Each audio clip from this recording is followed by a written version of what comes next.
It's time to start a new build. Hi, I'm Lemonadestand 57, and I think it's time for a new survival build series. Or is this a project series? I can't tell anymore. They all seem to be the same thing nowadays. Stick with me. I'm hoping it'll be worth your time.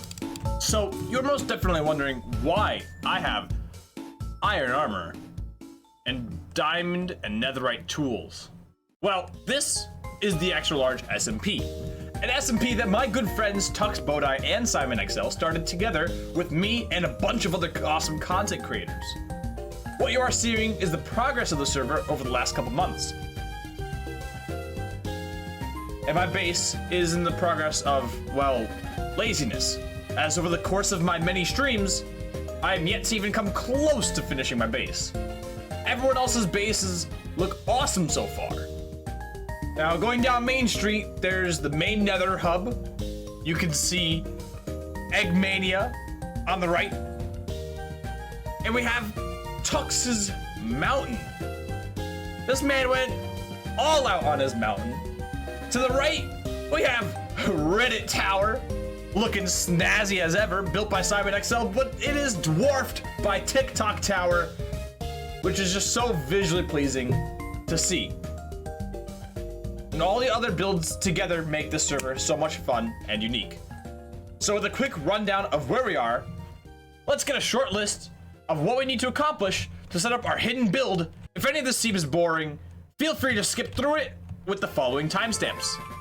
First in our list, we're gonna be going over the inspiration for the build we're gonna be doing. Then we'll be going over the design of the build, which is actually already completed as we've done it before. Then we'll be finding the perfect location, and to finish it all off, we will start construction of the build using the replay mod to give us a nice time-lapse look. What kind of place are we wanting to build? For years, I've fascinated myself with fantasy towns and real-life medieval towns. I visit Portugal just about every year, and when I do, I always take a trip to Castelo de Óbidos. Castelo de Óbidos is an old castle in the town of Óbidos, complete with a full castle, the castle walls and courtyard, and even a town inside of the extending fort walls. Óbidos Castle is my first and foremost inspiration for building this town. We won't be rebuilding anything from Óbidos, but we will be attempting to build something on that scale. My second inspiration came from Tux Bodai's most recent YouTube video, Tux Finally Starts a Minecraft Project. His video inspired me to build something like he did, but on a bigger scale. With all the boring stuff out of the way, it's time to actually build a concept of what we want our town to look like. I plan on using one of my previous builds known as the City of Ulric. If you have not seen my time-lapse build of that town, be sure to check it out. It will be in the description of this video. I will not be making this town exactly as it is in its current state, but we will be making something similar. Normally, when building in Minecraft, people look for good locations. Want to build a beach house? Find a beach. Want to build a farmhouse? Find a nice open plot of land to hold your animals. Want to try and make a town on an island in the middle of nowhere, then message almost all the members on the SMP that there's going to be a town on the edge of an island in the middle of nowhere and expect them to each contribute to that build like it's their own, but it's not, it's some RoboCats build? Find some friends first. But us, this is not an issue, because we don't have friends. And I'm lazy, so literally anything will do. I took my horse Skellington, and we rode out into the woods hoping to find some place to build. First we found mountains, then a spruce forest, then a spruce forest on a mountain. Then we found it. The flat plot of land. Perfect! But first, we must stake our claim. Put our crafting table down. We shall put a bed down, you know, put double chest down, put all of our resources into this double chest. Just literally just dump everything into this double chest. Raw baked potatoes, this and everything. And put it, oh, that's not where I want it. What?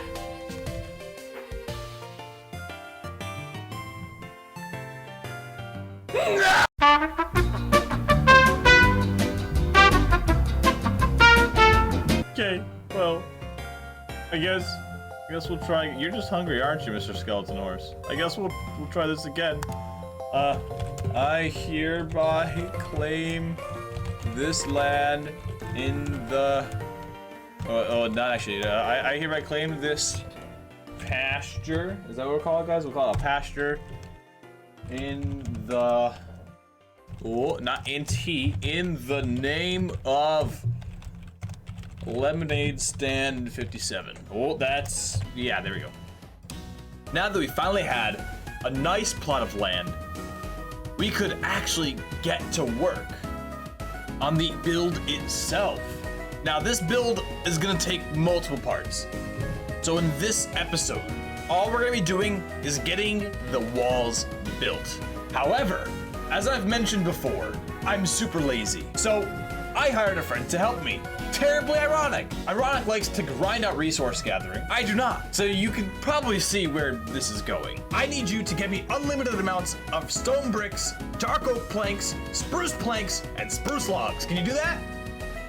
That's a lot of resources. Thanks, Iroh! Yeah, no problem, I guess. So with that taken care of, I can focus on building these walls. I want there to be 4 main entrances, one on either side of the town, each being a main street. I'm not sure if there will be a castle, but it doesn't matter right now seeing as we're working on the walls. After many hours of deliberation, I decided that I'm going to be splitting up the wall time-lapse into 2 videos, seeing as how massive this project really is. This first part you're watching is the base layer of the wall, and nothing more. The next episode will be the detailing, corners, and entrances on the wall.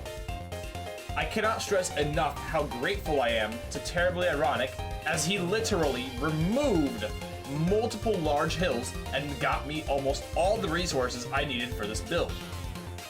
Now, at some points in this time lapse, you'll notice that I stopped moving, and that's for good reason. For the duration of this build, I was live streaming on Twitch, so, as you might assume, I was talking to chat. To be more specific, my long break of standing still was me pulling up Twitter on stream and using chat to tweet at Grubhub to get a sponsorship, seeing as they had become a major part of my Twitch community already. Anyways, back to the walls. In terms of how many resources this took to pull off, let's break down the wall into segments. I built the wall in 5 block segments. It goes spruce log, 5 cobblestone blocks offset towards the middle by 1 block, and then another spruce log. The height of the walls is separated into 3 sizes, the base being 5 blocks, the middle being 4 blocks high, and the top being 3 blocks high. So with that, we know that it takes 25 cobblestone to fill in the bottom level, 20 cobblestone for the middle level, and 15 for the top, leaving us with 60 cobblestone per half segment. A full segment is double-sided, so it takes approximately 120 cobblestone blocks per wall segment.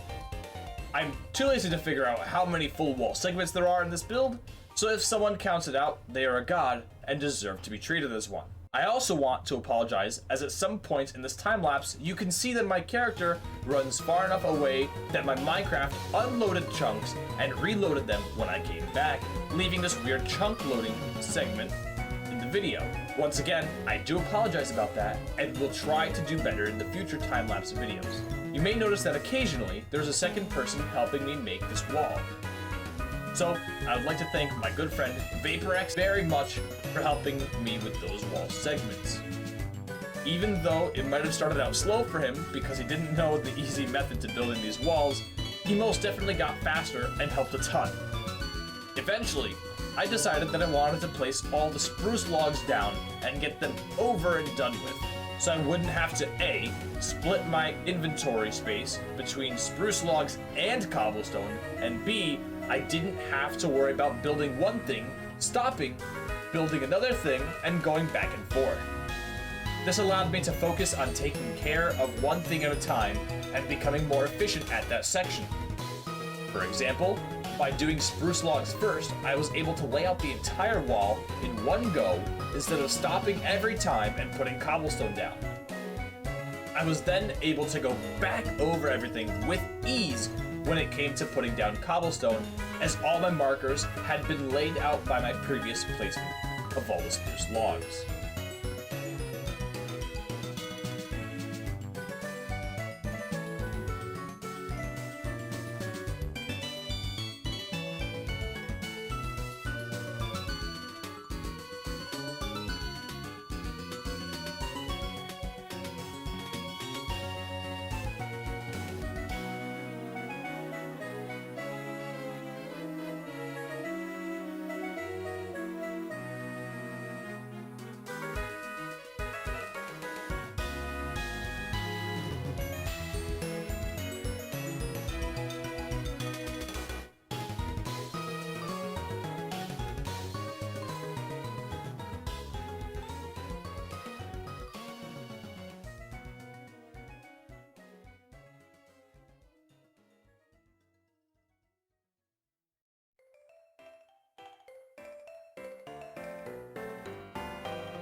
I just came on here to record the outro for the time-lapse video with the wall.